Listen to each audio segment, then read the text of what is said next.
Oke, gini teman-teman sekalian, supaya Anda itu gini, saya itu tidak bilang bahwa yang saya omongkan itu benar. Saya itu ingin memberantas GR-nya setiap manusia di dunia, bahwa begitu dia ngomong, meskipun dia yakini, dia pikir itu benernya bener. Padahal setiap yang kita omongkan itu kebenaran relatif, dan mungkin nanti sore, besok pagi kita menemukan kebenaran yang lebih benar, betul enggak?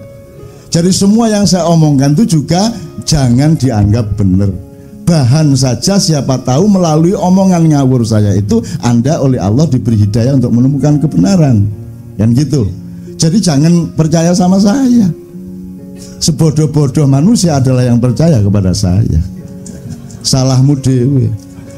Terus nanti Anda masuk surga, ini saya gara-gara percaya sama Cak Nun. Salahmu dewe, kata malaikat Malik. Saya melakukan itu karena saya percaya sama kenduri cinta sama Cak Nun. Terus jare Malik, ya salahmu dewe, arek dapure koyo ngono kok percaya.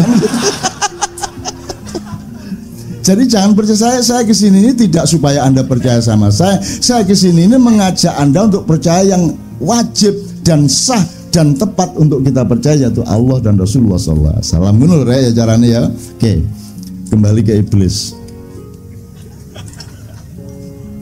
Jadi pohon itu bukan pohon larangan, itu pohon. Jadi coba sekarang Anda referensinya gini.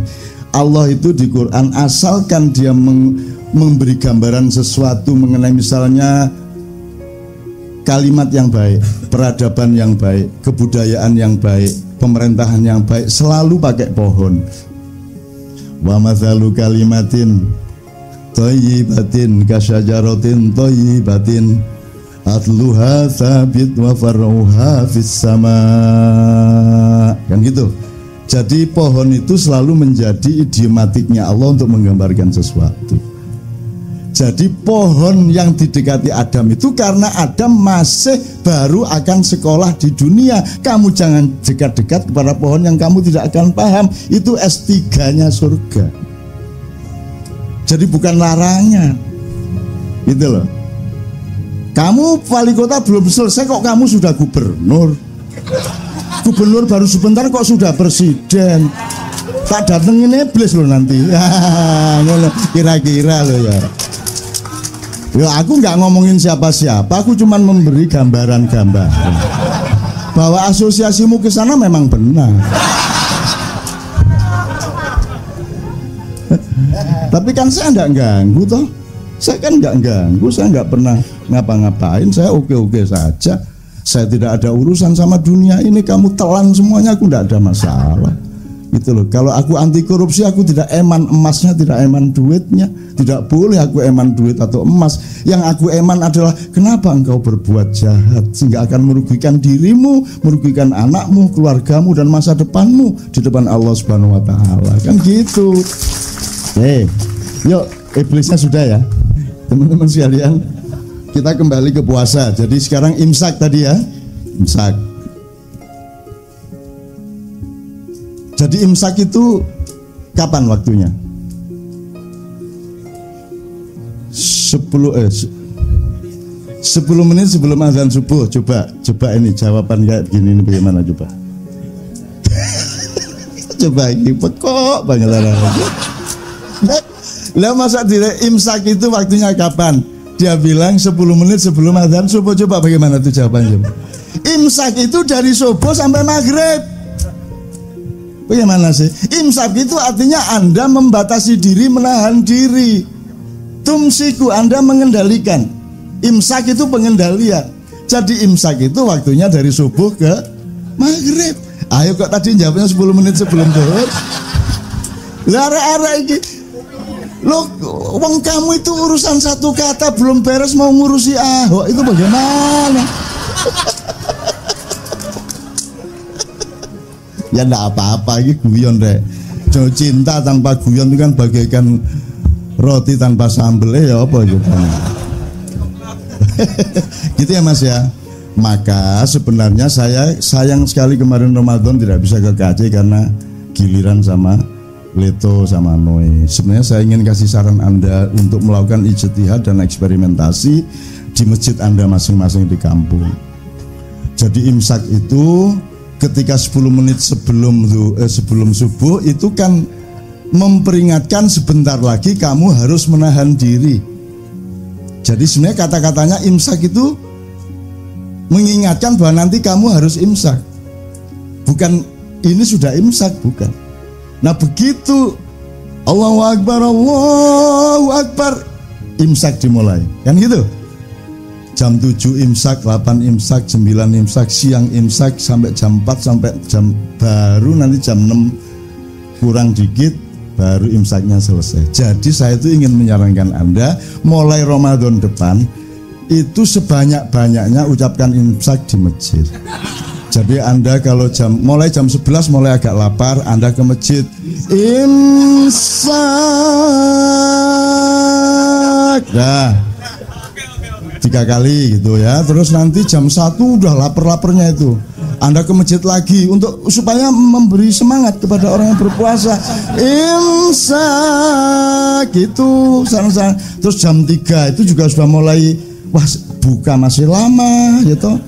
Jadi lemes itu ucapkan lagi serentak imsak itu. Ya kira-kira orang sekampung keluar semua dibawain cangkul, ndasmu dipakai. Padahal benar nggak yang Anda lakukan? Bener lah, makanya kebenaran di depan atau di tengah orang yang tidak mengerti kebenaran itu akan menjadi keburukan.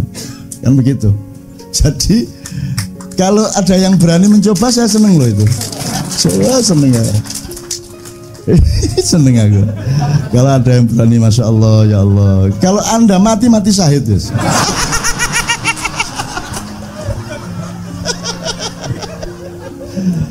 Oke, dah kita selesaikan soal hari raya dan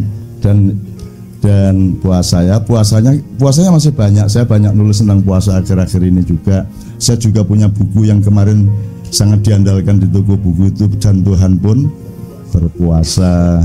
Terus Lailatul Qadar, dikit aja ya. Ada yang kemarin dapat Lailatul Qadar?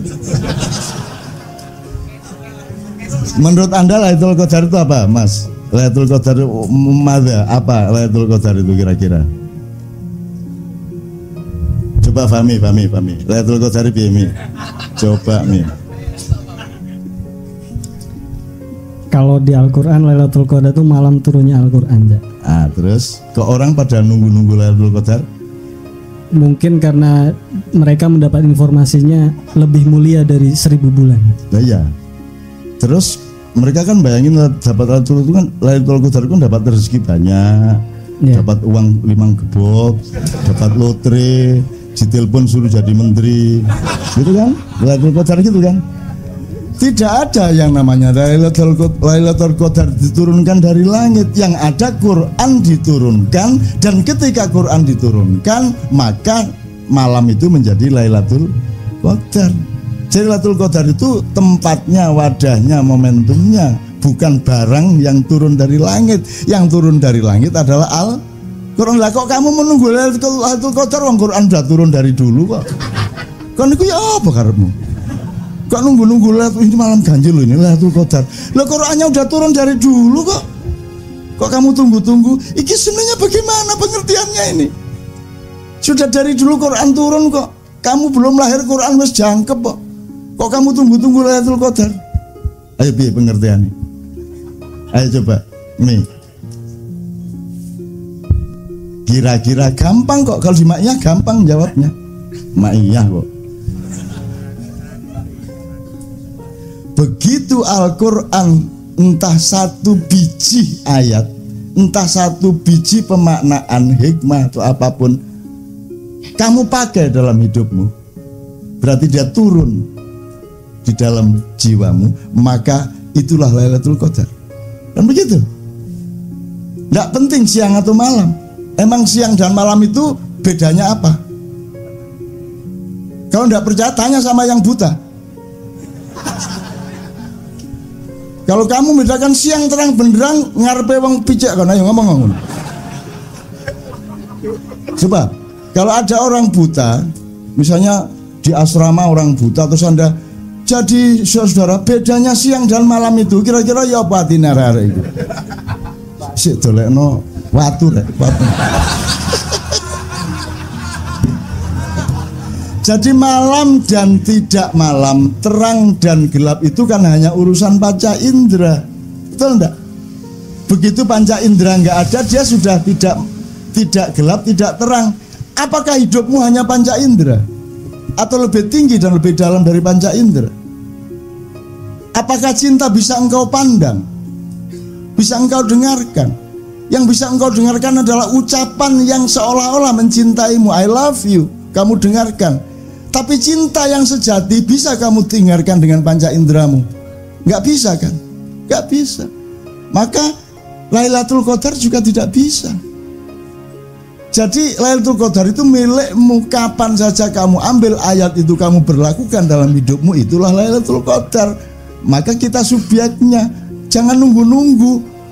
Begitu malam ganjil ngene ngarepe omah.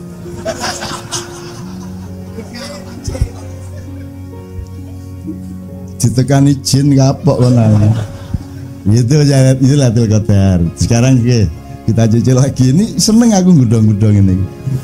Lah ya wong kok ngawur ya. Seneng-seneng. Saya tanya, jadi kamu seneng-seneng tanggal 1 Syawal itu? Kok seneng? Berarti kamu mangkel loh sama Ramadan. Kurang ajar gak oleh mangan. Jancuk arek-arek ini. Akhirnya Idul Fitri ya kan gitu kan. Lah kok kamu di WA ngakunya Ramadan, jangan tinggalkan aku. Ndak semua.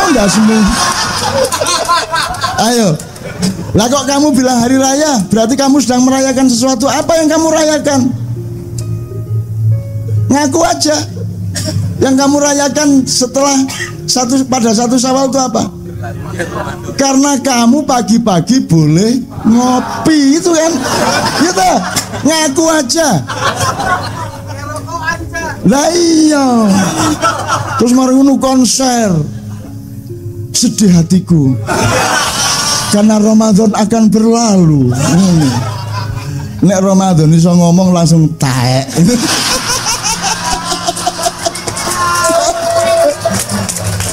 Maka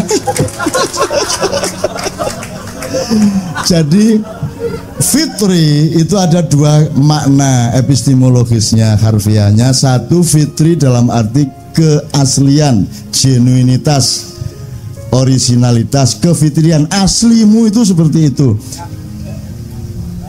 Alhamdulillahirabbil alamin. Maju mendesak ke depan enggak apa-apa. Ya, bismillah. Coba 1 kali takbir. Karena Anda 3 Allahu Akbar, Allahu Akbar, Allahu Akbar. La ilaha illallah, Allahu Akbar. Allahu Akbar walillahil hamd. Alhamdulillah. Hujan baik atau buruk tergantung Anda, tidak tergantung hujannya. Kalau Anda husnudzon, ya Allah, ini tanda bahwa Allah ikut bergembira atas kegembiraan kita, dan Allah memberkahi, mengabulkan apa yang ada di dalam hati Anda, maka insya Allah hujan ini merupakan tanda kabulnya doa-doa Anda. Benar ya? Oke, bismillah. Oke, terusin ya. Oke, supaya agak ini saya tak berdiri. Ya, bismillah. Saya mohon maaf, saya tidak bisa melindungi Anda dari hujan. Saya sudah tawar tadi hujannya, tapi aku tidak bisa melindungi mereka. Wajah hujan, lo jangan dilindungi. Wong aku ini datang untuk mengantarkan rahmat Tuhan, gitu. Aku ya udah terusin, kalau sing terus ngono aku. Itu sampai mana tadi? Fitri ada 2 macam. Maka ada Idul Fitri kembali ke kesejatian dalam arti kekeluargaan. Anda mudik, ya toh?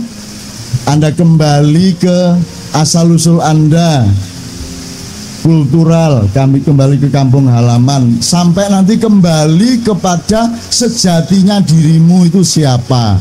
Kan puncaknya kesadarannya seperti itu. Nah, ini kan prosesnya.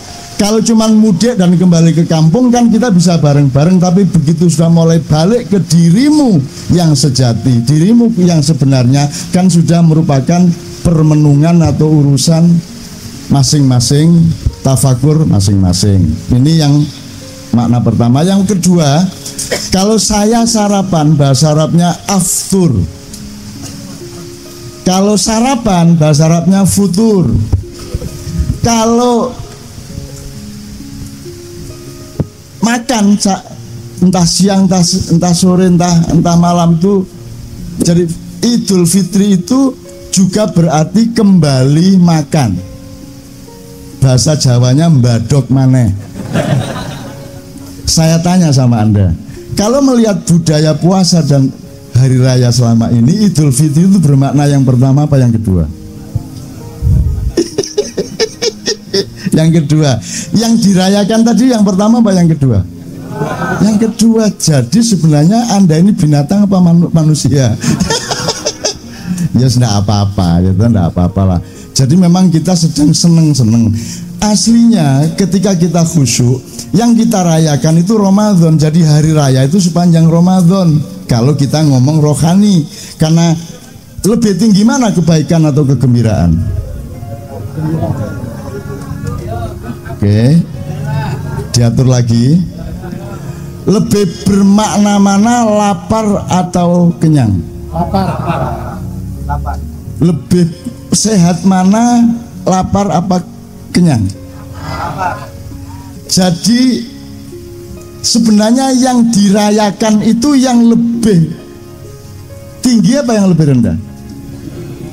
Seharusnya kalau pakai logika ini selama Ramadan itulah hari raya. Tapi kan nek ngunu temen kan yo ngeluh to awake dhewe. Terus kadung gak iso ngunu to ya semua masyarakat. Oke, jadi teman-teman sekalian seperti itu kira-kira. Oke. Kita tata lagi, duduk lagi, bismillah. Oke, ditata kembali. Silakan, oke. Supaya berbagi semuanya sambil kita lihat gelombang hujan. Oke, sambil menunggu persiapan.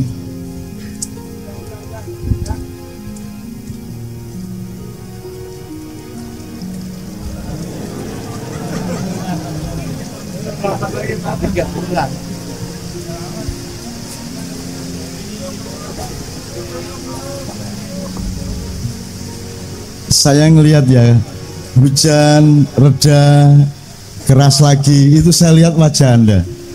Begitu hujan deras lagi guyu kabeh. Kamu jangan terlalu ngapusi orang Indonesia, karena mereka itu diem-diem pinter ngapusi semua. Nomor 2, Anda harus militeristik kepada diri Anda. Berani kerja keras, berani kurang tidur. Anda punya jiwa militer kepada dirimu sendiri, tapi Anda adalah penyayang kepada orang lain. Itu saya install Android di iPhone, mau apa kamu? Maka tolong sekarang informasi tentang kesolehan ini tolong dibenahi, tolong dimatangkan, tolong diproporsionalkan, karena sekarang kesolehan itu disalahpahami melalui simbolisme.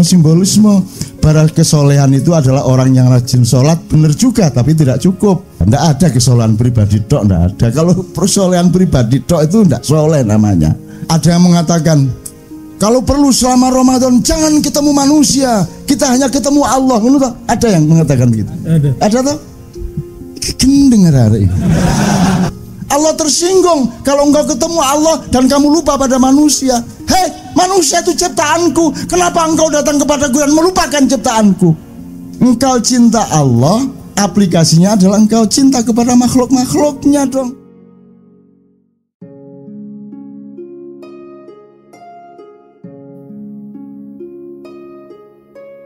Assalamualaikum warahmatullahi wabarakatuh. Kebenaran relatif.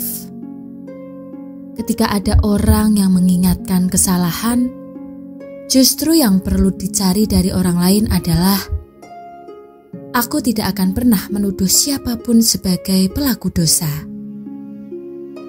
Selalu kuyakini orang yang bukan aku sebagai calon penghuni surga. Beliau tidak memposisikan diri untuk menyerang balik, tetapi melakukan 2 hal. Pertama, evaluasi diri barangkali memang ada kesalahan, sehingga perlu diperbaiki. Yang kedua, tidak mencari-cari kesalahan orang yang menganggapnya salah. Dewasa ini, kebanyakan orang lebih suka mencari-cari kesalahan orang lain daripada kesalahan diri sendiri. Sangat relevan peribahasa yang mengatakan, gajah di pelupuk mata tak tampak, semut di seberang lautan tampak. Di samping itu, lahir anggapan sepihak bahwa dirilah yang paling benar, sedangkan yang lain salah. Fenomena tafkiri atau saling mengkafirkan, membid'ahkan, menyalahkan pun tidak bisa terelakkan jika yang dilihat dari orang di luar dirinya selalu kesalahannya, tanpa peduli dengan kesalahan diri yang boleh jadi lebih parah dari orang lain. Belum lagi konsep mengenai kesalahan dan kebenaran terkadang disabotase hanya untuk kepentingan diri sendiri, tanpa memperhatikan dan meneliti lebih jauh hakikatnya. Padahal bisa jadi ada orang yang kita anggap salah gara-gara tidak sesuai dengan cara pandang dan ilmu kita yang terbatas. Padahal apa yang dia lakukan justru yang benar. Dalam fikih Islam ada beberapa idiom yang digunakan untuk menyebut kata benar dan salah, yaitu sawab dan khata atau benar dan salah. Istilah ini dipakai dalam ranah perbedaan furu'iyah. Bila ada orang yang salah dalam masalah ini karena tidak sesuai dengan cara kita, maka sejauh yang kita lakukan adalah tetap berendah hati untuk tidak menyalahkannya secara mutlak. Karena bisa jadi dia juga memiliki porsi kebenaran juga. Ibnu Najim rahimahullah, ulama bermazhab Hanafi, memberi teladan yang baik dalam masalah ini. Jika kita ditanya tentang mazhab kita oleh orang-orang yang berbeda dengan kita dalam masalah furu', kita wajib menjawab bahwa mazhab kita sawab, tapi ada kemungkinan salah. Sedangkan mazhab yang menyelisihi kita bisa jadi khata', tapi bisa jadi benar. Al-Asyab wa Al-Nadzair Ibnu Najim 330. Ulama 4 mazhab besar dalam fikih pun seperti Imam Hanafi, Maliki, Syafi'i, dan Hanbali juga pernah memberi nasihat terkait hal ini. Dalam masalah fikih yang furu', ulama memberi teladan agar tidak merasa paling benar dan menyalahkan pihak lain. Apalagi perkara-perkara muamalah yang sangat dinamis salah benarnya. Sedangkan level yang lebih tinggi dari sawab dan khata' adalah hak, kebenaran yang pasti, tidak berubah-ubah, dan batil, kesalahan yang sudah pasti. Karenanya, kalau kita melihat Al-Quran misalnya, kebenaran pada level al-haq ini hanya berasal dari Allah. Quran Surat Al-Baqarah ayat 147. Dan tidak bisa dicampur adukkan dengan kebatilan. Quran Surat Al-Baqarah ayat 42. Ironisnya, dalam praktik internal umat, banyak yang terbalik-balik dalam menggunakan istilah kebenaran dan kesalahan ini.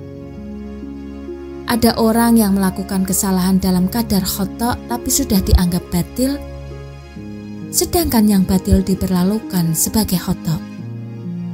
Kebenaran sendiri dianggap hak, sedangkan kebenaran orang yang menyelisihinya dianggap shawab. Klaim seperti inilah yang acap kali menimbulkan konflik dalam internal umat Islam. Karena itulah kita perlu terus waspada dan mawas diri Di antara pelajaran penting yang bisa dipetik dan statement Cak Nun dalam daur pertama dan kedua. Pertama, jika ada orang menyalahkan kita, maka kita perlu mengevaluasi dan menemukan kesalahan diri. Barangkali memang kita salah dan perlu diperbaiki. Yang kedua, kita tidak mencari kesalahan orang lain, tapi justru menemukan kebenaran dan kelebihannya. Alangkah indahnya jika ini dipraktikkan dalam interaksi sosial. Sayyidina Ali putra Pak Abu Thalib yang menjadi menantunya Kanjeng Nabi Muhammad sangat termasyhur ucapannya, "Unzur maqala wala tanzur man qala." Dengarkan apa yang diucapkan. Jangan lihat siapa yang mengucapkan. Tetapi apa situasi lain di mana yang tepat adalah sebaliknya. Unzur man qala wala tanzur man qala. Lihat siapa yang mengucapkan, jangan terjebak oleh apa yang diucapkan. Kalau Nabi Muhammad karena terbukti seluruh hidupnya berperilaku sidik, amanah tabligh fatonah, menyatakan, ummati, ummati, yang memenuhi hatiku adalah cintaku kepada umatku. Berbeda dengan paparan yang sama di baliho-baliho pilkada, dari rakyat bersama rakyat untuk rakyat.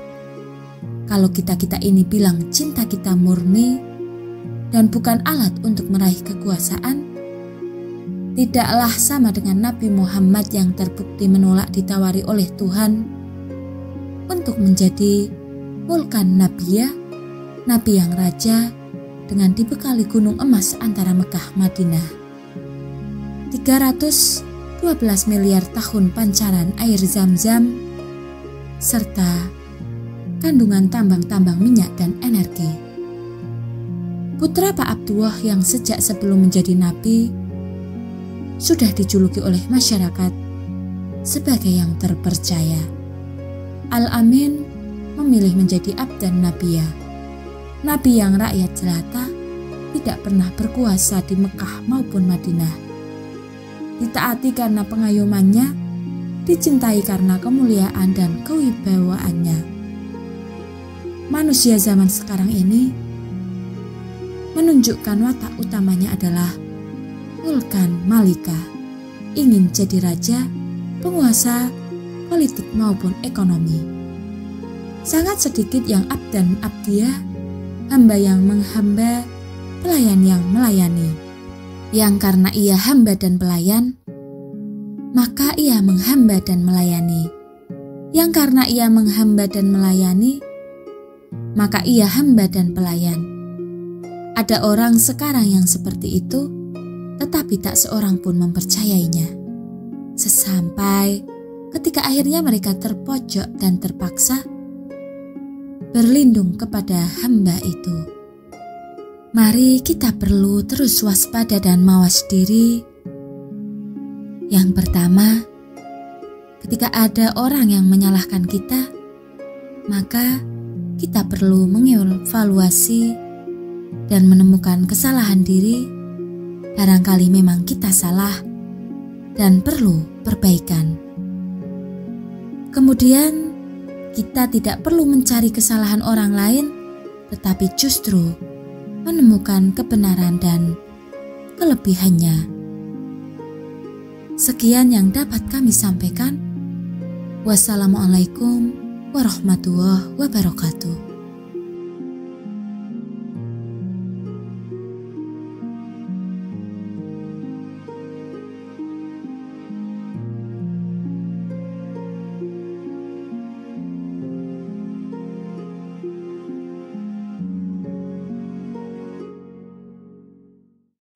Butuh kemasan produk yang gak pasaran? Pengen yang unik dan gue banget? Gopek.id aja.